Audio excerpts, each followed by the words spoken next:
Hello dear students, welcome to Chandigarh civil services. Students, last lecture में हमने discuss किया था किस टाइप से टर्क्स अफगानिस्तान तक आ जाते हैं और उसके बाद इंडिया पर अटैक्स करना स्टार्ट कर देते हैं। तो फर्स्ट हमने डिस्कस किया था महमूद ऑफ गजनी को। महमूद ऑफ गजनी इंडिया पर 17 टाइम्स अटैक करता है। इसका जो फेमस अटैक हुआ वो सोमनाथ टेम्पल पर हुआ। सोमनाथ टेम्पल को इसने डिस्ट्रॉय किया, आइडल्स को तोड़ता है, वहां से जो गोल्ड है उसको ले जाता है। स्टूडेंट, महमूद ऑफ गजनी के साथ एक बहुत बड़ा इंटेलेक्चुअल या आप कह सकते हैं स्कॉलर इंडिया आया था। इस बंदे का नाम है अल बरूनी। अदर नेम इसको बोलते हैं अबू रेहान अल बरूनी। इसने एक बुक लिखी है किताबुल हिंद। किताबुल हिंद में ये इंडिया के बारे में बताता है, जो 11वीं सेंचुरी का इंडिया है उसके बारे में डिस्क्राइब करता है। हिंदूज को बताता है कि हिंदूज जो हैं वो फॉरेनर्स को पसंद नहीं करते हैं और उनको म्लेच्छ बोलते हैं। इसका रीजन भी बताता है कि लड़ाइयाँ बहुत चल रही हैं, इन्वेजन्स हो रहे हैं, बाहर से अटैक्स हो रहे हैं, तो ये बताता है कि वो पसंद नहीं करते हैं फॉरेनर्स को, उनको म्लेच्छ बोलते हैं। इसने जो इंडिया है उसका जो कल्चर है, उसका कस्टम, स्टूडेंट साथ में जो नंबर सिस्टम है, एस्ट्रोनॉमी है, जोग्राफी है, ये सब की तारीफें करता है। बट एक बात बोलता है, ये कहता है कि जो इंडियंस हैं एंशिएंट टाइम पर, जो इंडियंस थे वो सीखना चाहते थे, बट अभी जो इंडियंस है वो सीखना नहीं चाहते हैं। तो इस टाइप की बातें भी ये करता है और बुक का नाम है किताबुल हिंद। देन क्या होता है स्टूडेंट्स, हम देखेंगे कि अलबरूनी आया, उसके बाद जो सेकंड हमारे ऊपर अटैक हुआ वो किसका होता है, अब होता है गौर से। गौर से आता है मोहम्मद, तो मोहम्मद ऑफ गौरी या मोहम्मद गौरी आप इसको बोलते हैं। मोहम्मद गौरी ने अटैक्स करना स्टार्ट किया 1175 से। इसका फेमस अटैक होता है 1178 में गुजरात के ऊपर। गुजरात के जो रूलर हैं इस टाइम पर ये हैं भीम टू। भीम टू ने मोहम्मद गौरी को हरा दिया और मोहम्मद गौरी यहाँ से भाग जाता है। फिर से इसने अटैक किया 1191 में एंड अब एक बैटल होती है। बैटल का नाम है फर्स्ट बैटल ऑफ तराइन। इस फर्स्ट बैटल ऑफ तराइन में पृथ्वीराज चौहान, जो अजमेर और दिल्ली से रूल करते हैं, इन्होंने मोहम्मद गौरी को डिफीट कर दिया। मोहम्मद गौरी यहाँ से भाग जाता है, ये इंजर्ड हो गया था, बट पृथ्वीराज चौहान ने इसको चेज नहीं किया और उसको जाने दिया। चंद्र बरदाई जो पृथ्वीराज चौहान के कोर्ट पोइट हैं, उन्होंने पृथ्वीराज रासू में लिखा है कि चंद्र बरदाई ने उनको एडवाइस दी थी पृथ्वीराज चौहान को कि आप पीछा करिए इसका, इस तुर्क का, और उसको मार दीजिए। पृथ्वीराज चौहान ने ये मना कर दिया कि हम भागते हुए जो भी एनिमी होगा, हम भाग, अगर वो भाग रहा है तो उसका पीछा नहीं कर सकते, उसको नहीं मार सकते इस टाइप से। तो पृथ्वीराज चौहान ने मना कर दिया था। नेक्स्ट ईयर 1192 में स्टूडेंट ये फिर से अटैक करता है और 1192 में फिर से होती है बैटल तराइन, जिसका नाम है second battle of Tarain. And in this battle Mohammad Ghori defeated Prithviraj Chauhan. और आप देखेंगे इस टाइप से दिल्ली और अजमेर जो है ये टर्क्स अपने कंट्रोल में कर लेते हैं। बट अभी भी इंडिया में बहुत सारे ऐसे राजपूत रूलर्स हैं जो बहुत ज्यादा पावरफुल हैं, इसमें से एक है गेहड़वाल। गेहड़वाल कहाँ से रूल करते हैं स्टूडेंट? कन्नौज से। ये हैं जयचंद। गेहड़वाल इस टाइम पर कन्नौज के रूलर हैं जयचंद, और जयचंद की जो बेटी हैं इनका नाम है संयोगिता। संयोगिता और पृथ्वीराज चौहान का लव अफेयर भी था। इस टाइप की चीजें हमें पृथ्वीराज रासो जो बुक है रिटन बाय चंद्र बरदाई उसमें मिलती हैं। तो संयोगिता और साथ में जो पृथ्वीराज चौहान, इनका लव अफेयर है, उनकी शादी भी हुई थी। जयचंद ये पसंद नहीं करते थे और ये बताया जाता है कि जिस टाइम पर मोहम्मद गौरी ने पृथ्वीराज चौहान को डिफीट किया तो जयचंद जो है वो सेलिब्रेशन करते हैं अपने कोर्ट में। 2 साल के बाद जयचंद का नंबर आ जाता है और एक बैटल होती है, बैटल ऑफ चंदावर 1194 में। और इस बैटल में जो टर्क्स हैं वो इनको भी हरा देते हैं जयचंद को, और ये भी मारे जाते हैं। तो इस टाइप से टर्क्स की पावर बढ़ती जा रही थी स्टूडेंट्स। 1206 में मोहम्मद गौरी को मार दिया गया। रामलाल खोकर ने मोहम्मद गौरी को मार दिया। अब इसके बाद मोहम्मद गौरी के जो स्लेव हैं उनके पास पावर आनी थी। मोहम्मद गौरी के 3 स्लेव बहुत इंपॉर्टेंट थे। फर्स्ट है इसमें से कुतुबुद्दीन ऐबक, सेकंड है स्टूडेंट कुबाचा, और थर्ड है यलदौज। तो अब ये 3 स्लेव जो हैं ये पावर कैप्चर करना चाहते हैं। इसमें जो यलदौज है ये गजनी वाला जो एरिया है यहाँ पर जाकर पावर को कैप्चर करना चाह रहा है। कुबाचा पंजाब वाले एरिया को कंट्रोल करना चाहता है, और कुतुबुद्दीन ऐबक स्टूडेंट हम देखेंगे तो लाहौर से वो रूल करना चाहता है। ठीक है, तो कुतुबुद्दीन ऐबक बिकॉज सबसे ज्यादा लविंग स्लेव था मोहम्मद गौरी का, तो उसको पावर दी जाती है।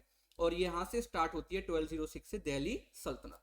तो दिल्ली सल्तनत में हम देखेंगे स्टूडेंट्स यहाँ पर 5 डायनेस्टी आपको दिखाई देंगी। फर्स्ट जो डायनेस्टी है दिल्ली सल्तनत में, दिस इज स्लेव डायनेस्टी। इसका अदर नेम है मामलुक डायनेस्टी। एक्चुअली मामलुक क्या है? मामलुक एक क्लास है सेंट्रल एशिया में, ये स्लेव्स की क्लास है। इस टाइप के स्लेव जो वॉरियर होते थे उनको मामलुक बोला गया था। ठीक है, तो आप याद रखना, ओन्ड स्लेव भी इनको बोला जाता है, तो मामलुक डायनेस्टी भी इसको बोला जाता है, स्लेव डायनेस्टी। सेकंड है खिलजी डायनेस्टी। तो यहाँ पर आप देखेंगे स्लेव डायनेस्टी का जो फाउंडर है ये है कुतुबुद्दीन ऐबक। ठीक है, इसी डायनेस्टी में इल्तुतमिश आएगा, रजिया सुल्तान और बलबन, ये इंपॉर्टेंट रूलर्स रहेंगे, हम डिस्कस करेंगे अभी। नेक्स्ट जो डायनेस्टी आएगी खिलजी डायनेस्टी। खिलजी डायनेस्टी का जो फाउंडर है जलालुद्दीन खिलजी। जो मूवी आई थी पद्मावत, उसमें जो अलाउद्दीन खिलजी दिखाया गया उसका अंकल जलालुद्दीन खिलजी, तो वो फाउंडर है खिलजी डायनेस्टी का। इसमें जो सबसे फेमस रूलर रहेगा स्टूडेंट, आपको पता ही है, अलाउद्दीन खिलजी है। नेक्स्ट हम देखेंगे तुगलक डायनेस्टी। ये जो डायनेस्टी है तुगलक, इसका जो फाउंडर है ये है गयासुद्दीन तुगलक। ओरिजिनल नेम है इसका गाजी मलिक। तो गयासुद्दीन तुगलक और गाजी मलिक इसका फाउंडर है। इसमें नेक्स्ट आता है मोहम्मद बिन तुगलक एंड फिरोज शाह तुगलक। तुगलक डायनेस्टी के टाइम पर इंडिया पर तैमूर लंग का अटैक होता है। ठीक है स्टूडेंट, तैमूर का अटैक होता है। तैमूर आता है, दिल्ली तक पहुंच जाता है, प्लंडर करता है दिल्ली को। ठीक है स्टूडेंट, वापस चला जाता है। तो आप याद रखना, ये तैमूर का अटैक हुआ 1398 में जब बाबर आएगा। तो बाबर फादर की साइड से तैमूर का डिसेंडेंट है और मदर की साइड से मंगोल्स का डिसेंडेंट है। तो हम मंगोल्स को भी डिस्कस करेंगे अभी, पहले हम ये सीक्वेंस देखते हैं। उसके बाद Syed dynasty. Syed dynasty student थोड़े टाइम के लिए रूल करती है, फ्रॉम 1414 टू 1451। और उसके बाद लास्ट में लोधी डायनेस्टी। लोधी डायनेस्टी में आप देखेंगे फाउंडर है बहलोल लोधी, उसके बाद सिकंदर लोधी और थर्ड रूलर्स में आएगा इब्राहिम लोधी। बाबर इस टाइम पर बाहर से आएगा, कहां से आएगा, ये आएगा फरगना वैली से। और स्टूडेंट ये वहां से निकलेगा, अफगानिस्तान में अपना बेस बनाएगा काबुल में, उधर से फिर इंडिया पर अटैक करेगा। और 1526 में एक बैटल होगी जिसका नाम है फर्स्ट बैटल ऑफ पानीपत। और इस फर्स्ट बैटल ऑफ पानीपत में बाबर इब्राहिम लोधी को डिफीट कर देगा और इस टाइप से जो दिल्ली सल्तनत है वो खत्म हो जाएगी और मुगल्स का रूल आ जाएगा। ठीक है स्टूडेंट्स, तो ये आप याद रखना, ये सीक्वेंस रहेगा, slave dynasty, Khilji dynasty, Tughlaq dynasty, Syed dynasty और लोधी डायनेस्टी। तो अभी हमने डिस्कस किया महमूद गजनी के साथ कौन आया था, तो हमने डिस्कस किया अलबरूनी। इसी टाइप से आपको याद रखना है मोहम्मद गौरी के साथ इंडिया में आए थे मुइनुद्दीन चिश्ती।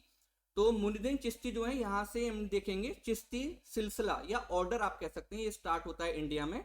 और मुइनुद्दीन चिश्ती अजमेर चले जाते हैं, अजमेर में उनकी दरगाह है, वहां पर आज आप भी देखते हैं कि अजमेर में जो हिंदू मुस्लिम दोनों वहां पर जाते हैं, जो दरगाह है अजमेर की। ठीक है, तो इस टाइप से सूफी सिलसिला जो है इंडिया में आता है जिसका नाम है चिश्ती। इसी चिश्ती सिलसिले में और ऑर्डर में बाद में स्टूडेंट आप देखेंगे तो निजामुद्दीन औलिया इसी सिलसिले से आते हैं, बाद में बाबा फरीद आते हैं, अमीर खुसरो। और स्टूडेंट हम देखेंगे तो अमीर खुसरो के बाद भी और बहुत सारे इसमें शेख वगैरह आते हैं, बट बहुत फेमस रहे अकबर के टाइम पर एक शेख जिनका नाम था शेख सलीम चिश्ती। शेख सलीम के नाम पर ही अकबर ने अपने बेटे का नाम रखा था जहांगीर का सलीम। ठीक है स्टूडेंट, तो आप ये सीक्वेंस समझने का ट्राई करना। अपने पहले कॉन्सेप्ट को समझो कि ये कहाँ से आए। जब भी आप कोई टॉपिक पढ़ते हैं ना, तो उसको ऐसा नहीं पढ़ना है, टुकड़ों टुकड़ों में नहीं पढ़ना। ठीक है स्टूडेंट, आप डिफरेंट पार्ट्स में नहीं पढ़ना है उसको, आप उसको स्टार्टिंग से लेकर लास्ट तक पढ़ना। ठीक है, चीजों को समझना है कि अभी टक्स आए तो टक्स कहाँ से आए, कॉन्सेप्ट क्लियर करने। ओके, बाबर आया तो बाबर कहाँ से आया, बाबर जो है उसका ओरिजिन या मतलब उसकी जो ट्राइब है उसका ओरिजिन कैसे हुआ। तो ये सारी चीजें जो है आप कॉन्सेप्ट जब क्लियर कर लेंगे तो चीजें आपके लिए आसान हो जाएंगी। आगे बढ़ते हैं, तो ये सीक्वेंस रहेगा। आज का जो लेक्चर है इसमें हम स्लेव डायनेस्टी को डिस्कस करेंगे।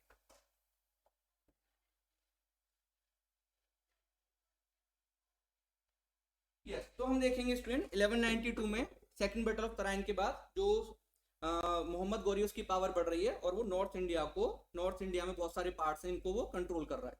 बट 1206 में रामलाल खोकर इसको मार देते हैं और उसके बाद कुतुबुद्दीन ऐबक के पास पावर आ जाती है और 1206 से फिर स्लेव डायनेस्टी स्टार्ट हो जाती है। ओके स्टूडेंट, तो कुछ स्टूडेंट्स कहते हैं 1209, बट हम 1206 को लेकर चल रहे हैं। ठीक है, उसमें हम अभी डीप में नहीं जा रहे हैं। तो 1206 से हम मानेंगे स्लेव डायनेस्टी स्टार्ट हो रही है। अब यहाँ पर कुतुबुद्दीन ऐबक रूल कर रहा है। इस टाइम पर एक डेवलपमेंट हुआ था, एक वॉरियर है जिसका नाम था बख्तियार खिलजी। बख्तियार खिलजी स्टूडेंट वो नॉर्थ वेस्टर्न पार्ट से आगे निकल जाता है और बदायूं के गवर्नर या आप कह सकते हैं सूबेदार या इक्तादार के यहाँ वो जॉब करता है। उसके बाद वो वहां से आगे बढ़ता है, अपनी पावर जो बढ़ाता है। और स्टूडेंट ये जो बख्तियार खिलजी है ये नालंदा यूनिवर्सिटी है उसके ऊपर अटैक करता है, नालंदा और विक्रमशिला। हिस्टोरियंस हमारे लिखते हैं कि ये नालंदा को एक फोर्ट समझता है और उसको डिस्ट्रॉय कर देता है। स्टूडेंट ये बताया जाता है कि नालंदा यूनिवर्सिटी जो है वो 6 मंथ तक जलती रहती है, उसमें इतनी सारी मैन्युस्क्रिप्ट थी, बुक्स रखी हुई थी एंशिएंट टाइम की, इनको ये आग लगा देता है। तो स्टूडेंट्स कहते हैं नहीं, इसने ना फोर्ट समझ लिया था इसलिए उसने आग लगा दी। स्टूडेंट ठीक है, मैं मान सकते हैं, आप ये समझ सकते हैं कि हो सकता है बाहर से जो यूनिवर्सिटी वो फोर्ट लग रही थी कि कोई किला है, कोई फोर्ट है। बट जब ये अंदर इसने एंट्री की होगी तो उसको समझ में आ गया होगा बौद्ध मॉन्क हैं, मैन्युस्क्रिप्ट्स रखी हुई हैं, बुक्स रखी हुई हैं, ये कोई फोर्ट वगैरह नहीं है, कोई यहाँ पर सोल्जर्स नहीं है। उसके बाद भी ये सारी बुक्स को जला देता है। ठीक है स्टूडेंट, तो जो नॉलेज हमारे पास आज की डेट में होती, अगर ये नालंदा यूनिवर्सिटी की जो बुक्स हैं या मैन्यूस्क्रिप्ट्स हैं इनको ना जलाया गया होता, तो जो नॉलेज हमारे पास होती है स्टूडेंट वो एक्स्ट्रा ऑर्डिनरी होती, ठीक है। तो जब ये बुक्स को जला दिया गया तो हम जो है आज की डेट में जो नॉलेज हमारे पास होनी चाहिए थी वो नहीं है, अदरवाइज हमारे पास ज्यादा नॉलेज होनी चाहिए थी। तो स्टूडेंट आगे बढ़ते हैं। उसके बाद बख्तियार खिलजी आगे बढ़ा, असम की तरफ बढ़ा। असम में माघ रूलर्स इसको जो है इसको आने देते हैं, आगे बढ़ने देते हैं, और उसके बाद स्टूडेंट इसको घेर लेते हैं। देन इसकी आर्मी जो है ब्रह्मपुत्र रिवर में कूद जाती है, ये भी बड़ी मुश्किल से अपनी जान बचाता है। बाद में इसके एक सोल्जर ने इसको मार दिया। तो इस टाइप से बख्तियार खिलजी मारा गया, और हमने इसकी मेमोरी में, बख्तियार खिलजी की मेमोरी में एक जंक्शन का नाम रख दिया बख्तियार जंक्शन। ये आपको ईस्टर्न इंडिया में मिल जाएगा और आप चेक भी कर सकते हैं, बख्तियार जंक्शन, ठीक है। आगे बढ़ते हैं स्टूडेंट्स। तो अब यहाँ पर कुतुबुद्दीन ऐबक कहाँ पर रूल कर रहा है? लाहौर से। इसकी प्रॉब्लम किससे है? दो स्लेव, मैंने आपको नाम बताया, कुबाचा और यल्दौज।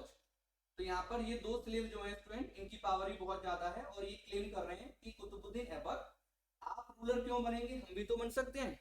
तो यहाँ पर देखिए स्टूडेंट, ये सारे स्लेव्स हैं मोहम्मद गौरी के, तो ये सब क्लेम कर सकते हैं कि भाई कुतुबुद्दीन ऐबक के पास ही पावर क्यों आएगी, हमारे पास भी तो पावर हो सकती है। और स्लेव डायनेस्टी में ये बहुत बड़ी प्रॉब्लम रहेगी, क्योंकि हर स्लेव किंग बनना चाहता है। ये प्रॉब्लम मुगल्स के टाइम पर नहीं है, बिकॉज वहां पर हम देखेंगे तो जो बादशाह है, जिसको आप बादशाह भी समझ सकते हैं, तो जो बादशाह है उसकी पावर, उसकी प्रेस्टीज बहुत ज्यादा है, और कोई भी ऑर्डिनरी नोबल, और स्लेव तो स्टूडेंट बहुत दूर की बात है, कोई ऑर्डिनरी नोबल या एक प्रोमिनेंट नोबल भी किंग बनने के सपने नहीं देख सकता था। बट यहाँ पर हम देख रहे हैं एक छोटे से छोटा स्लेव भी ये चाहता है, टर्क स्लेव, कि मुझे जो है किंग बनना है, ठीक है। तो यल्दौज एंड कुबाचा ये कुतुबुद्दीन ऐबक को चैलेंज करते हैं। तो बाद में क्या होता है कि यल्दौज गजनी वाले एरिया को रूल करने लगा, और कुबाचा जो है स्टूडेंट ये पंजाब वाले एरिया को रूल करने लगा, छोटे से एरिया, ठीक है। नेक्स्ट स्टूडेंट क्या होता है, कुतुबुद्दीन ऐबक के टाइम पर अगर हम बात करें तो कुतुबुद्दीन ऐबक कुतुब मीनार का कंस्ट्रक्शन स्टार्ट कराता है। किसकी मेमोरी में? तो आप ये मत सोचना कि कुतुबुद्दीन ऐबक ने जो है अपने नाम से कुतुब मीनार का नाम रखा था।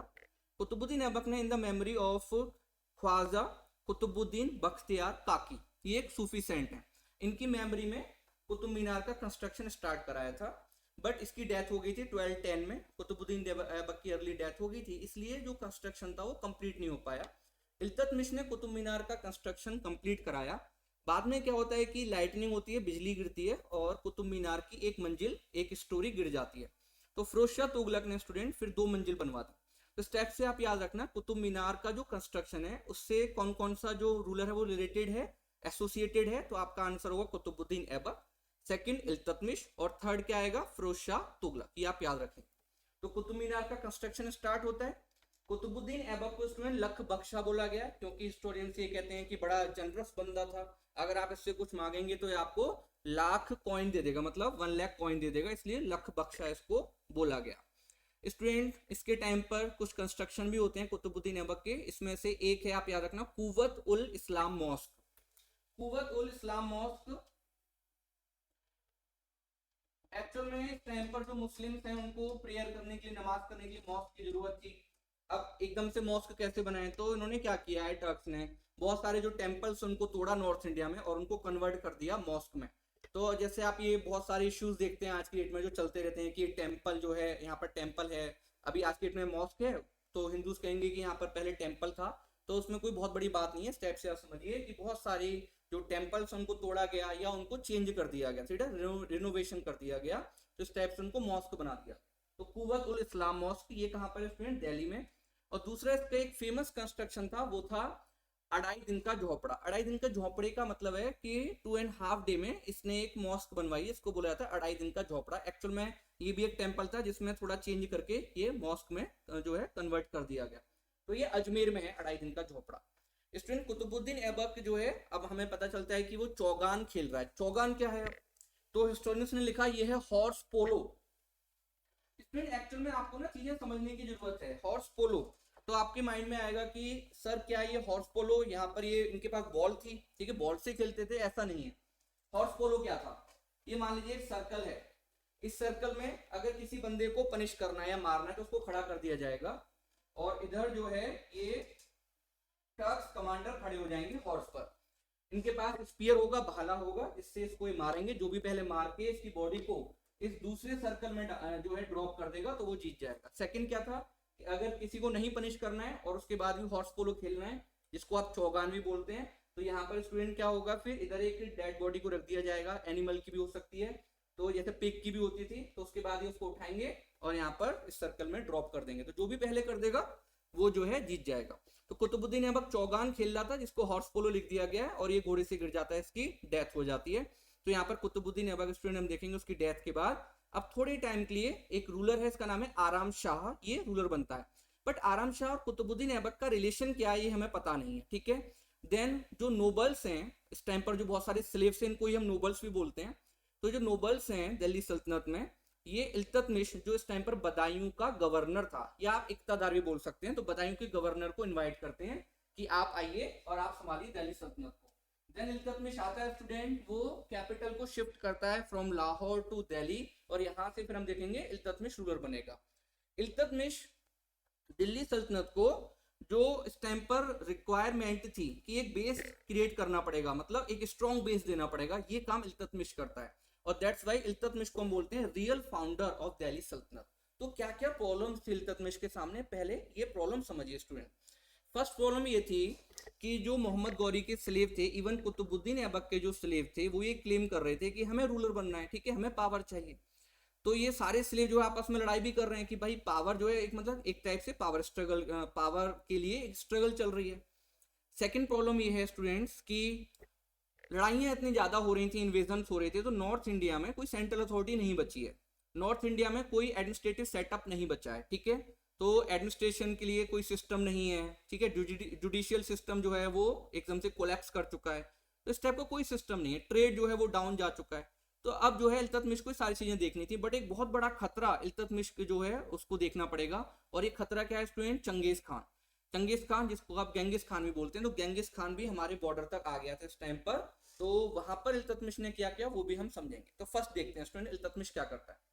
इल्तुतमिश ने देखा इस टाइम पर जो स्लेव्स हैं वो बहुत ज्यादा प्रॉब्लम्स क्रिएट कर रहे हैं, तो इल्तुतमिश ने क्या किया, जो स्लेव्स हैं उनमें से अबाउट 40 के करीब, 40 के करीब स्लेव्स को लेकर एक इंस्टीट्यूशन बनाया। इस इंस्टीट्यूशन का नाम है तुर्कान ए चहलगानी, या इसी को आप स्टूडेंट जानते हैं ग्रुप ऑफ 40, ठीक है, 40। तो यहाँ पर हम देखेंगे जिसने तुर्कान ए चहलगानी बनाया, एक इंस्टीट्यूशन है तुर्कान ए चहलगानी।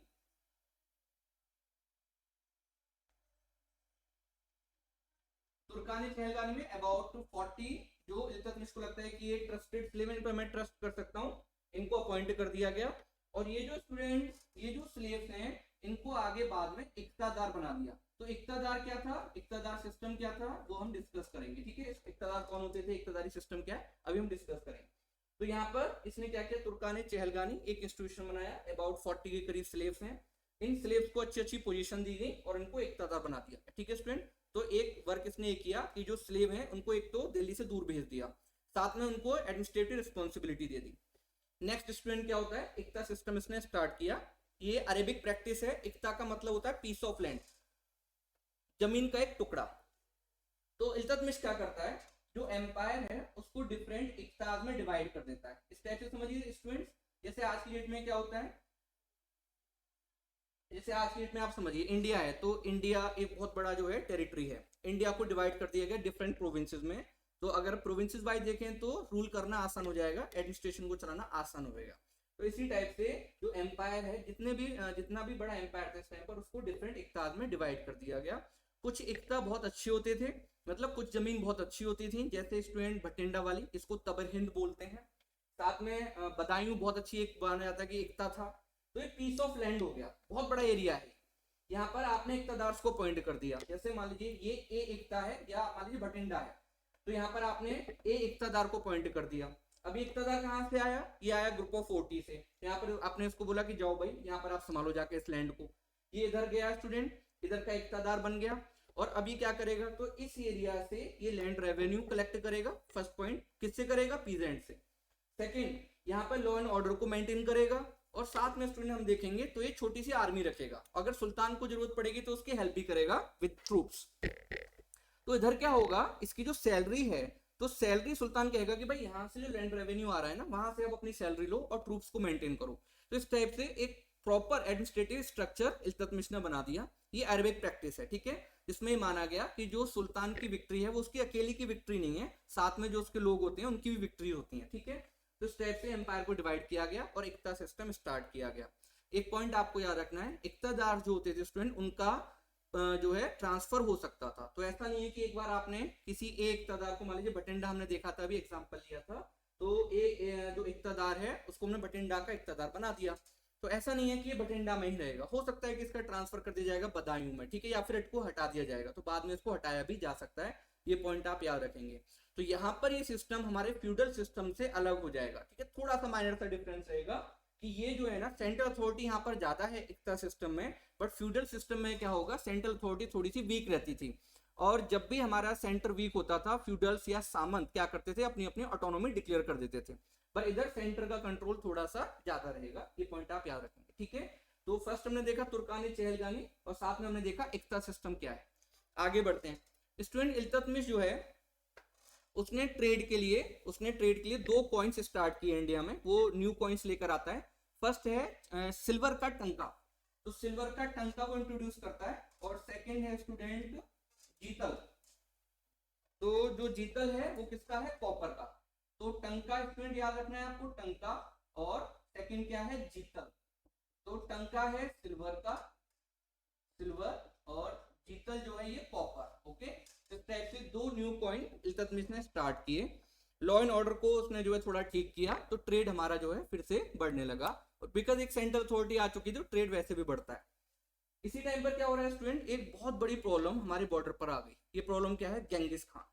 तो चंगेज खान हमारे बॉर्डर पर आ गया। चंगेज खान बॉर्डर पर क्यों आया, ठीक है, ये भी बहुत बड़ा खतरा था, इसको समझिए थोड़ा सा। मंगोल्स जो है इनका राइज हुआ मंगोलिया से, चाइना के ऊपर जो कंट्री है मंगोलिया, वहां पर डिफरेंट ट्राइब्स रहती थी, ये बारबेरिक ट्राइब्स हैं जो आपस में लड़ती रहती थी। अब एक कमांडर का राइज हुआ, इसका नाम है गेंगिस खान। गेंगिस खान ने क्या किया, ये जो ट्राइब्स हैं अलग अलग, इनको सबको ऑर्गेनाइज किया और इनका लीडर बन गया। तो गेंगिस खान, जिसको आप चंगेज खान के नाम से भी जानते हैं, उसकी पावर बहुत ज्यादा बढ़ गई। और उसके बाद स्टूडेंट मंगोल जो है ना, वो Russia, China, central Asia, Tajikistan, Uzbekistan, Turkey, student Iran का कुछ पार्ट, अफगानिस्तान, ये सब जो है कंट्रोल करते हैं, ठीक है, ये आप याद रखें। तो गेंगिस खान बहुत बड़ा एक एम्पायर बनाता है। ये कहते हैं मंगोल्स ने जितना बड़ा एम्पायर बनाया था अभी तक उतना बड़ा एम्पायर किसी ने नहीं बनाया, तो मंगोल ने बहुत बड़ा एम्पायर बना दिया। अब जब स्टूडेंट होता क्या है कि जब चंगेज खान ने, ख्वारिज्म एक जगह है, कहां पर है, तो आप देखेंगे ईरान का जो ईस्टर्न पार्ट है, तो यहाँ पर इसने अटैक किया। ख्वारिज्म एक टेरिटरी है, प्लेस आप कह सकते हैं, किंगडम कह सकते हैं, वहां पर अटैक किया। तो ख्वारिज्म का जो प्रिंस है उसका नाम था जलालुद्दीन मकबरनी। जलालुद्दीन मकबरनी चंगेज खान के डर से वहां से भागता है, और वो भागता हुआ इंडिया में एंट्री कर गया। चंगेज खान उसका पीछा करते हुए इंडिया में एंट्री कर जाता है। अब क्या होता है कि ये बॉर्डर पर रुक गया चंगेज खान, बट मकबरनी आ गया, ठीक है, उसने बॉर्डर क्रॉस कर लिया। और उसके बाद इसने, मकबरनी ने इल्तुतमिश से हेल्प मांगी। इल्तुतमिश को पता है कि अगर ये हेल्प करेगा देन क्या होगा, गेंगिस खान जो अटैक कर सकता है। कुछ हिस्टोरियंस ये भी कहते हैं कि चंगेज खान ने एक लेटर लिखा इल्तुतमिश को कि आप इसकी मकबरनी की हेल्प मत करना, तो इल्तुतमिश ने हेल्प नहीं की, और यहाँ पर वो डिप्लोमेसी करता है। मकबरनी वापस चला जाता है, तो गेंगिस खान ने इंडिया पर अटैक नहीं किया, वो भी बॉर्डर से वापस चला गया। तो यहाँ पर हम देखेंगे कि 1221 में ये बहुत बड़ा खतरा था जो बॉर्डर तक आ चुका था। क्वेश्चन ये है, क्या आगे भी अब इंडिया पर मंगोल्स के अटैक होंगे, तो आपको आंसर मिलेगा यस होंगे। और सबसे ज्यादा मंगोल्स के अटैक कब होंगे स्टूडेंट, ये होंगे अलाउद्दीन खिलजी के टाइम पर। और अभी मैंने आपको एक कॉन्सेप्ट बताया था कि जो बाबर है जब वो आएगा तो वो फादर की तरफ से तैमूर लंग भी बोलते हैं, बिकॉज इसकी एक टांग खराब थी, तो तैमूर लंग जो है उसका डिसेंडेंट है, और मदर की साइड से किसका डिसेंडेंट है, मंगोल्स का। ऐसा कैसे पॉसिबल है, तो समझिए, जब ये स्टूडेंट्स मंगोल जो है बहुत बड़ा एम्पायर बनाते हैं, तो ये मंगोल्स कहाँ जा रहे हैं, रशिया वाला एम्पायर जो रशिया की जो टेरिटरी है उसको कंट्रोल कर रहे हैं, सेंट्रल एशिया में जो टेरिटरी है उनको कंट्रोल कर रहे हैं। तो यहाँ पर जब सेंट्रल एशिया वगैरह में पहुंच रहे हैं, तो आप देखेंगे जो टर्क्स यहाँ पर रहते हैं सेंट्रल एशिया में, टर्की वाले एरिया में, इनके मैट्रिमोनियल अलायंसेस बन रहे हैं, किसके साथ, मंगोल्स के साथ, ठीक है। और बहुत सारे जो आप देखेंगे कि इनके मतलब एक तरह से जो कल्चर उसका एक्सचेंज हो रहा है। तो इस टाइप से एक नई रेस जो है वो राइज कर रही है, या नई रेस इमर्ज कर रही है। इस रेस का नाम है मुगल्स। तो ये मुगल जो है इस टाइप से आएंगे, ठीक है, मंगोल्स का भी ब्लड है और टर्क्स का भी ब्लड है, मतलब तैमूर फादर की तरफ से और मदर की तरफ से मंगोल्स, तो ये मुगल आ जाएंगे। और मुगल जो है आप देखेंगे तो ये स्टूडेंट फरगना वैली जो है वहां पर रूल करते हैं। बाबर के फादर फरगना वैली को रूल करते थे, आज की डेट में उज्बेकिस्तान वाला एरिया है। तो बाद में बाबर जब इंडिया पर अटैक करेगा और इंडिया में आएगा, इब्राहिम लोदी को मारेगा और दिल्ली को कैप्चर कर लेगा। तो आप देख सकते हैं क्या मंगोल्स जो है वो जीत जाते हैं और दिल्ली पहुंच जाते हैं। यस स्टूडेंट, बाबर भी एक मंगोल था और वो दिल्ली आ जाता है। तो फर्स्ट अटैक इल्तुतमिश के टाइम पर होता है मंगोल्स का, चंगेज खान बॉर्डर तक आ गया, लड़ाई नहीं होती है, वापस चला गया, ठीक है। बट आप देखेंगे उसके बाद बहुत सारे अटैक्स हुए, सबसे ज्यादा अटैक्स अलाउद्दीन खिलजी जब रूल कर रहा है उसके टाइम पर होंगे, बलबन के टाइम पर भी अटैक होंगे। तो ये मंगोल्स हमारे ऊपर बहुत ज्यादा अटैक्स करेंगे, और इंडिया में जो सुल्तान्स हैं, दिल्ली के जो सुल्तान्स हैं, वो मंगोल से कहीं ना कहीं आप देखेंगे उनकी जो पॉलिसीज रहेंगी, ठीक है, उनके जो स्टूडेंट ऑब्जेक्टिव्स रहेंगे, तो उनमें मेन ऑब्जेक्टिव रहेगा मंगोल्स को रोकना, मंगोल के थ्रेट को कैसे भी टैकल करना। तो एक बहुत बड़ा इशू रहेगा इस टाइम पर, ठीक है। तो हम देखेंगे इल्तुतमिश सारी चीजें कर रहे हैं स्टूडेंट्स। इल्तुतमिश के कोर्ट में मिनहाज उस सिराज, ये बहुत फेमस हिस्टोरियन रहते थे, इन्होंने एक बुक लिखी है तबकात ए नासरी, जिसमें ये मुस्लिम्स की पूरी हिस्ट्री बताते हैं अप टू 1260 तक। तबकात ए नासरी में, या तबाकत ए नासरी भी कुछ इनको हिस्टोरियंस बोलते हैं, तबकात ए नासरी और तबाकत ए नासरी किस टाइप से भी आप बोल सकते हैं, ठीक है। तो स्टूडेंट हम देखेंगे कि इल्तुतमिश जो है बहुत अच्छे से रूल करता है और एक बेस बना देता है वो टर्क्स के लिए, ठीक है। बट एक इशू रहेगा इस टाइम पर, ये जो टर्क्स थे ना, ये दूसरे जो मुस्लिम्स हैं उनको वो लोअर कास्ट या लोअर क्लास का मानते हैं, ठीक है। तो उनको वो सुपीरियर नहीं मानते, अपने आप को सुपीरियर मानते हैं टर्क्स। इसलिए स्टार्टिंग में जब दिल्ली सल्तनत फॉर्म होगी तो यहाँ पर जो हायर पोस्ट दी जाएंगी वो केवल टर्क्स को दी जाएंगी, ये पॉइंट आपको याद रखना है, ठीक है। तो टर्क्स को पोस्ट दी जाएंगी। यहाँ पर एक स्टूडेंट एक इशू आया था, वो मैं बता देता हूँ। इल्तुतमिश का जो वजीर है, वजीर मतलब प्राइम मिनिस्टर, उसका नाम है जुनैदी। जुनैदी ने ये इल्तुतमिश को एक बार ये बोला, एक मतलब जैक लगाई कि भाई एक बंदा है उसको आप अपॉइंट कर दो, उसको जॉब दे दो, मतलब गवर्नमेंट जॉब दे दो। तो इल्तुतमिश ने बोला ठीक है। तो उसके बारे में पता किया गया, तो पता चला स्टूडेंट की वो जो है उसका जो रेस है वो टर्क्स नहीं है। तो फिर इल्तुतमिश को जुनैदी पर भी शक हो गया, तो जुनैदी की इन्वेस्टिगेशन कराई जाती है कि भाई इसकी भी इन्वेस्टिगेशन करो, ये जुनैदी जो है ये किस रेस से आता है, या इसकी जो फैमिली है कहाँ से आती है। तो पता चला कि इसकी जो फैमिली थी उसका जो रूट है वो वीवर क्लास है, मतलब जुलाहे। तो यहाँ से इल्तुतमिश भी इसको थोड़ा सा साइडलाइन करता है, ठीक है। तो आप समझ सकते हैं स्टूडेंट, एक तरफ इस्लाम में ब्रदरहुड की बात हो रही थी, बट दूसरी तरफ इधर हम देखेंगे तो यहाँ पर जो टर्क्स हैं वो अपने आप को सुपीरियर मानते हैं, और जैसे खिलजी हो गए और दूसरे जो भी स्लेव हो गए जो टर्क्स नहीं है, या फिर हम देखेंगे स्टूडेंट जो कन्वर्टेड हैं उनको बहुत ज्यादा इंफीरियर माना गया। ये बहुत बड़ा इशू था यहाँ पर, ठीक है। तो ऐसा जो ब्रदरहुड है ना वो यहाँ पर आपको दिखाई नहीं देगा एडमिनिस्ट्रेशन में, ठीक है। तो आगे बढ़ते हैं स्टूडेंट। इल्तुतमिश अब बीमार रहने लगा, उसने, हमें पता चलता है कि अपने लाइफ टाइम में रजिया को अपना सक्सेसर अपॉइंट कर दिया कि मेरे बाद रजिया जो है मेरी बेटी वो रूलर बनेगी। बट हिस्टोरियंस कहते हैं कि बाद में जब उसकी डेथ होने वाली तो मे बी उसने ये डिसीजन अपना चेंज कर दिया था। तो होता क्या है स्टूडेंट, जब इल्तुतमिश की डेथ होती है 1236 में, तो इल्तुतमिश का बेटा है, इसका नाम है रुकनुद्दीन फिरोज। रुकनुद्दीन फिरोज रूलर बन जाता है।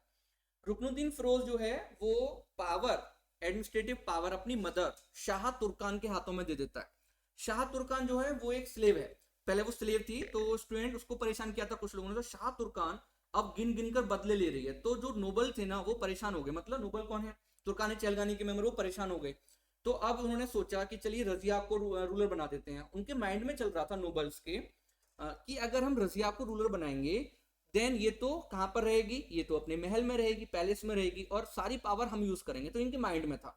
रजिया जो है स्टूडेंट वो क्या करती है, रुकनुद्दीन फिरोज एक बार क्या होता है कि बाहर गया हुआ था दिल्ली से, तो रजिया मॉस्क में जाती है, रेड कलर के कपड़े पहनती है। रेड कलर के कपड़े का मतलब होता था कि आप फरियाद करने जा रहे हैं, फरियाद मतलब हेल्प मांगने। तो रजिया ने दिल्ली के लोगों से हेल्प मांगी। रजिया के सपोर्ट में एक रिवोल्ट हो गया, और with the help of this revolt Razia ने जो है स्टूडेंट दिल्ली को कैप्चर कर लिया और ये रूलर बन जाती है। बाद में रुकनुद्दीन फिरोज को मार दिया गया। तो इस टाइप से रजिया सुल्तान रूलर बन गई। अब स्लेव जो थे, मतलब स्लेव का मतलब स्टूडेंट जो स्लेव नोबल्स थे, उनको लग रहा था कि रजिया तो पैलेस में रहेगी, बट रजिया ने ऐसा नहीं किया। रजिया क्या करती है, तो रजिया ने अपने फादर जैसी ड्रेस पहनी और वो आ जाती है कोर्ट में, सारी डिसीजन खुद ले रही है। तो बेचारे तुर्कानी चहलगानी के जो मेंबर थे, जो स्लेव नोबिलिटी थी, वो परेशान हो गई। उसने सोचा कि भाई इसको हटाना पड़ेगा। एक इशू भी आया, ये नोबल से कहने लगे कि रजिया जो है वो एक इथोपियन, उस टाइम पर इथोपिया को अबिसीनिया बोलते हैं स्टूडेंट, याद रखना, ठीक है। अभी प्रेजेंट में क्या बोलते हैं, इथोपिया। तो एक अबिसीनियन हबशी था, इसका नाम था याकूत। तो ये बोला गया कि रजिया जो है वो याकूत से जो है ज्यादा ही मेलजोल बढ़ा रही है। याकूत कौन है, तो स्टूडेंट एक्चुअली हुआ क्या कि इसको रजिया ने बहुत अच्छी पोस्ट दे दी। पोस्ट क्या थी, अमीर आखुर। अमीर आखुर कौन सी पोस्ट है, तो स्टूडेंट बहुत इंपॉर्टेंट पोस्ट होती थी ये। अमीर आखुर का मतलब है कि जो भी हॉर्सेज हैं जहां वो रहते हैं, इसको आप स्टेबल बोलते हैं, अस्तबल बोलते हैं। तो जहां पर हॉर्स रहते हैं, ठीक है, वो सारा जो है मतलब रिस्पॉन्सिबिलिटी हॉर्सेस को देखने की किसके ऊपर रहेगी, याकूत के पास रहेगी, अमीर याकूत के पास होगी। और आपको पता है कि जो टक्स होते हैं उनकी मेन जो पावर है कहां से आती है, हॉर्सेस से, मतलब कैवलरी। कैवलरी का मतलब सोल्जर्स ऑन हॉर्स, ये पॉइंट आप याद रखना। आर्टिलरी मतलब soldiers on foot and sorry artillery मतलब बिग गन्स एंड इन्फेंट्री मतलब सोल्जर्स ऑन फुट, याद रखना student. Cavalry soldiers on horse, infantry soldiers on foot and artillery big guns, बड़ी बड़ी गन्स जो होती हैं, तोप होती है, तोप खाना, उसको आर्टिलरी बोलेंगे। तो हम देखेंगे याकूत को एक पोस्ट दी थी रजिया ने, इसकी वजह से भी ये जो नोबल्स थे ये परेशान थे। एक्चुअल में मैंने आपको बताया प्रॉब्लम कहां से थी, प्रॉब्लम ये थी कि रजिया कोर्ट में क्यों आ रही है, ठीक है। देन अब क्या होता है, रजिया के अंदर बहुत सारे रिवॉल्ट होते हैं, तो आपको सारे रिवॉल्ट्स नहीं पढ़ने होते, ठीक है, कि आप सारे रिवॉल्ट याद करने बैठ जाए, ये नहीं पूछे जाएंगे, बट हाँ रिवॉल्ट्स होते हैं। देन क्या होता है, एक फेमस रिवॉल्ट हुआ तबर हिंद में। तबर हिंद मींस भटिंडा। भटिंडा का इस टाइम पर जो इक्तादार था, अब एकदम से मैंने जब वर्ड यूज किया ना इक्तादार, तो आपके माइंड में स्ट्राइक करना चाहिए इक्तादार कौन होते थे, क्या करते थे, ठीक है, इस टाइप से आपकी तैयारी होनी चाहिए। तो जो तबर हिंद या भटिंडा का जो इक्तादार है अल्तुनिया, वो रिवॉल्ट करता है, रजिया उसको सप्रेस करने जाती है, बट रजिया को पता नहीं था कि जो दिल्ली में बहुत सारे नोबल्स हैं वो भी उसको सपोर्ट कर रहे हैं। तो वहां पर क्या होता है, रजिया हार जाती है, अल्तुनिया उसको कैप्चर कर लेता है। अल्तुनिया अब रजिया को एक प्रपोजल देता है कि आप मुझसे शादी कर लो, तो रजिया एग्री हो जाती है, उसको लग रहा था कि with the help of Altunia फिर से दिल्ली को कैप्चर कर लेगी। बट दिल्ली में क्या है स्टूडेंट, बहराम शाह, ये भी इल्तुतमिश का जो है बेटा है, तो बहराम शाह जो है वो पावर कैप्चर कर लेता है। और इधर हम देखेंगे अल्तुनिया और रजिया स्टूडेंट ये अब भटिंडा से आगे बढ़ते हैं, कैथल के पास इनको मार दिया जाता है, उधर याकूत को भी मार दिया गया, तो स्टेप से रजिया का एंड हो जाता है, ठीक है। अब रजिया के बाद स्टूडेंट कौन रूलर बनेगा, तो अब नेक्स्ट रूलर बनता है बहराम शाह। बहराम शाह के टाइम पर स्टूडेंट्स आपको याद रखना है, तो बहराम शाह के टाइम पर मंगोल्स का फिर से अटैक हुआ था। बहराम शाह का जो पीरियड रहता है 1240 से लेकर 1242, ठीक है, उसको भी मार दिया गया। तो जो हमारे इस टाइम पर तुर्कान चहलगानी है या जो स्लेव नोबल्स उसको भी मार देते हैं। इसके बाद नेक्स्ट आता है मसूद शाह, मसूद शाह को भी मार दिया गया। इसका पीरियड रहेगा स्टूडेंट 1242 से 1246। अब 1246 में जो रूलर बनता है इस बंदे का नाम है नसीरुद्दीन महमूद। नसीरुद्दीन महमूद इल्तुतमिश का ग्रैंड सन है, ये पॉइंट आप याद रखना। और नसीरुद्दीन महमूद ये बात समझ चुका था कि अगर मैं इंटरफियर करूंगा, मैं कोर्ट में जाऊंगा, मैं डिसीजन लूंगा, तो ये स्लेव जो है मुझे भी मार देंगे, स्लेव नोबल्स। तो इसलिए ये क्या करता है नसीरुद्दीन महमूद, ये पैलेस में रहता है, बिल्कुल भी इंटरफियर नहीं करता है, और ये पावर जो है नोबल्स को दे देता है। इसी टाइप से आप देखेंगे तुर्कानी चहलगानी का एक मेंबर है जिसका नाम है उलूग खान, इसी को आप बाद में बलबन के नाम से जानते हैं। तो बलबन को इसने पावर दे दी स्टूडेंट। इवन इसने अपनी जो सील होती थी मोहर, उस मोहर से आप कोई भी ऑर्डर दे सकते हैं जो किंग की सील होती थी, तो उसने ये पावर भी इसको दे दी, क्या कहते हैं, बलबन को। और उसके बाद बलबन की पावर बहुत ज्यादा बढ़ती जाती है, और बलबन इसके बाद स्टूडेंट 1266 में वो रूलर बन जाएगा। एक्चुअल में ये बोला जाता है कि बलबन ने नसीरुद्दीन महमूद को पॉइजन दे दिया था, बट कुछ स्टूडेंट्स कहते हैं नहीं, उसकी नेचुरल डेथ हुई थी। बलबन ने अपनी बेटी की शादी भी नसीरुद्दीन महमूद से कर दी थी। तो इस टाइप से 1266 में स्टूडेंट रूलर कौन बन जाएगा, बलबन। और बलबन जो है स्टूडेंट ये फेमस है man of iron and blood, ठीक है, तो ब्लड एंड आयरन भी इसको बोला जाता है। वर्ल्ड में भी एक बंदा है इस टाइप से बिस्मार्क, और इंडिया में तो उसको बोलते हैं बलबन को। तो बलबन इस टाइप से रूलर बनेगा। अब देखो स्टूडेंट, बलबन जो था, Balban was a member of Turkani Chahalgani, तो उसको पता था कि तुर्कानी चहलगानी की पावर क्या है, तुर्कानी चहलगानी क्या कर सकता है। तो बलबन ही जानता है कि तुर्कानी चहलगानी की पावर को क्रश करना पड़ेगा। साथ में बलबन को यह भी पता था कि नॉर्थ वेस्टर्न जो पार्ट है वहां से मंगोल्स का थ्रेट बहुत ज्यादा है। बलबन ने यह भी देखा कि जो रास्ते हैं स्टूडेंट जहां से कारवां चलते थे, मतलब कॉन्वॉय चलते थे जिसमें ट्रेडर जाते हैं, फिर वो एक्सपोर्ट इंपोर्ट हो रहा है, तो वो कह रहा है कि भाई इस टाइम पर उसने देखा कि रास्ते जो है सेफ नहीं है। तो बहुत सारी प्रॉब्लम्स हैं बलबन के सामने, बट सबसे बड़ी प्रॉब्लम ये है कि जो स्लेव नोबिलिटी है वो किंग मेकर बनना चाह रही है, इवन कुछ बंदे किंग बनना चाह रहे थे। तो बलबन क्या करेगा, वो कहेगा कि भाई अब मुझे कुछ ना कुछ करना पड़ेगा। तो बलबन ने क्या किया, फर्स्ट वो स्लेव जो हैं, स्लेव टर्क्स जो हैं और किंग, उनके बीच में डिस्टेंस मेंटेन करना चाहता है। वो दिखाना चाहता है कि भाई तुम जो है ना, मतलब जो स्लेव नोबल्स हैं, तुम कभी किंग नहीं बन सकते।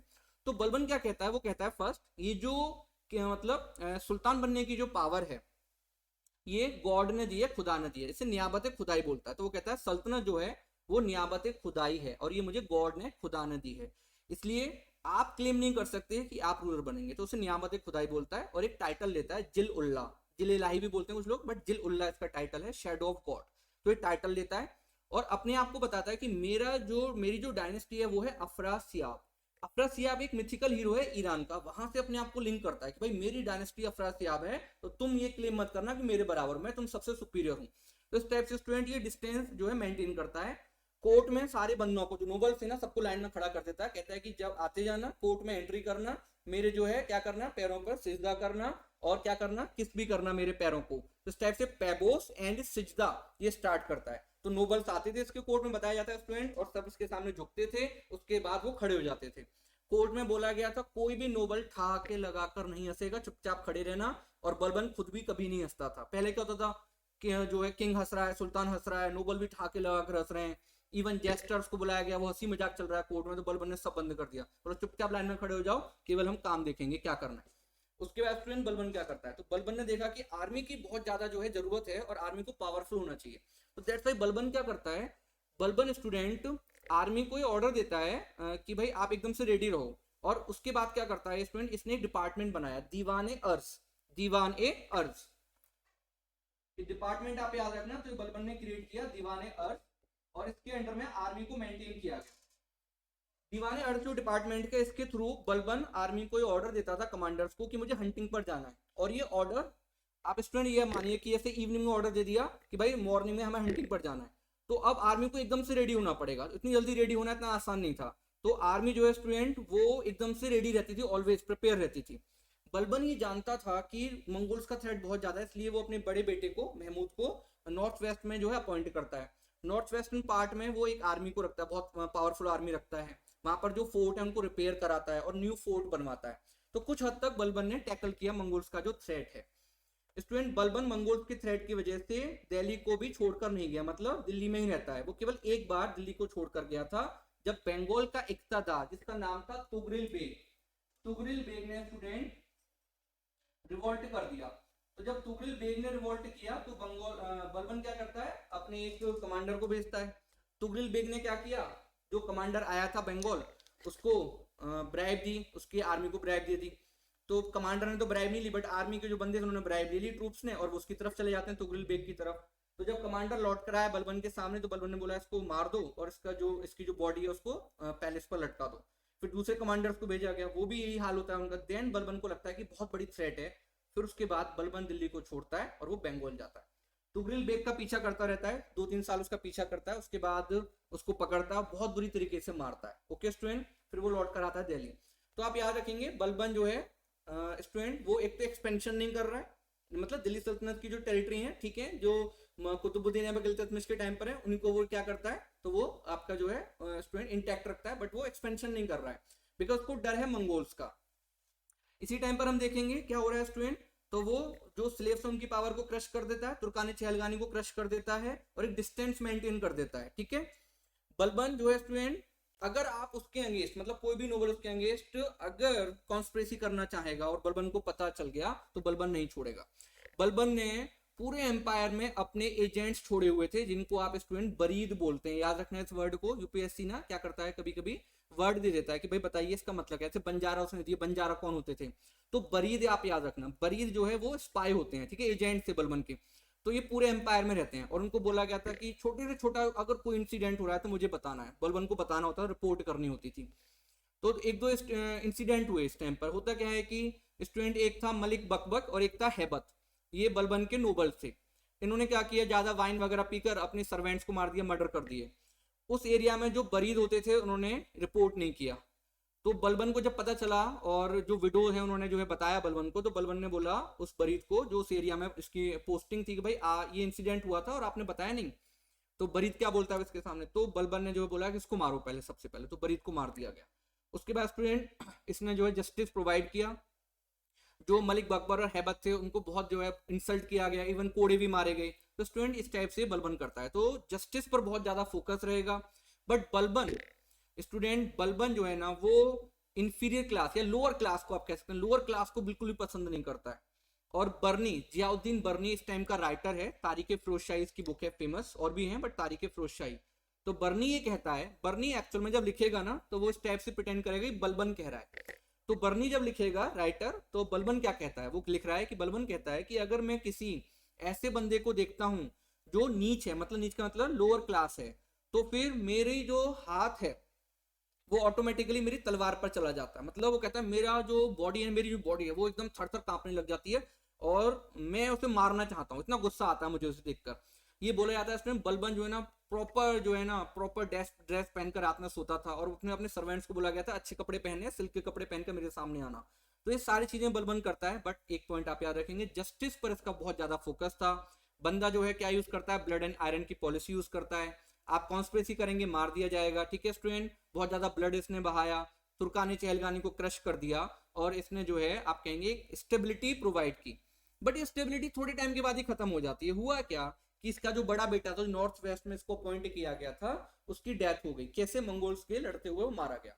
उसके बाद बलबन जो होता है स्टूडेंट, बलबन बड़ा परेशान हुआ और क्या होता है कि बलबन सदमे में आ गया, उसकी डेथ हो गई।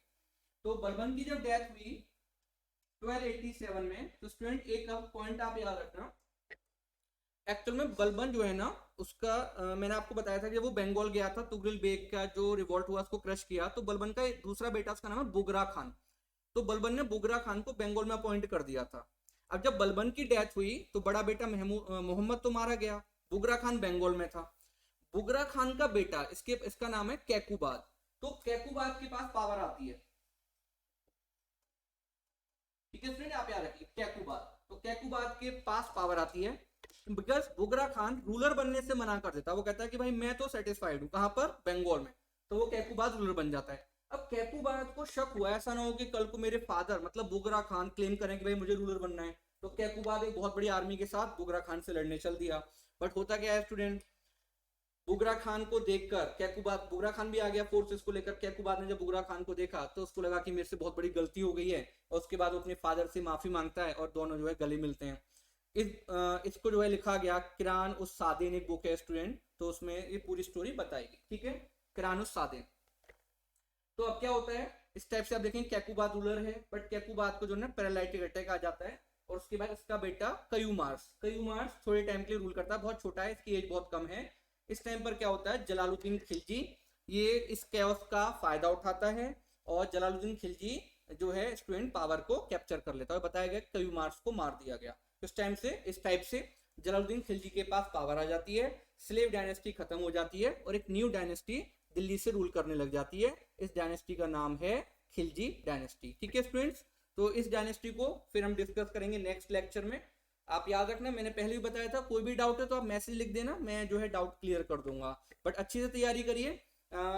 एक्चुअल में जो लास्ट लेक्चर था थोड़ा ज़्यादा टाइम हो गया, बट लेक्चर जल्दी जल्दी आएंगे, ठीक है। आप याद रखना, तो इसको देखते जाइए सीरीज को, और ये आपके लिए बहुत ज़्यादा हेल्पफुल रहेगी। Okay students, thank you very much.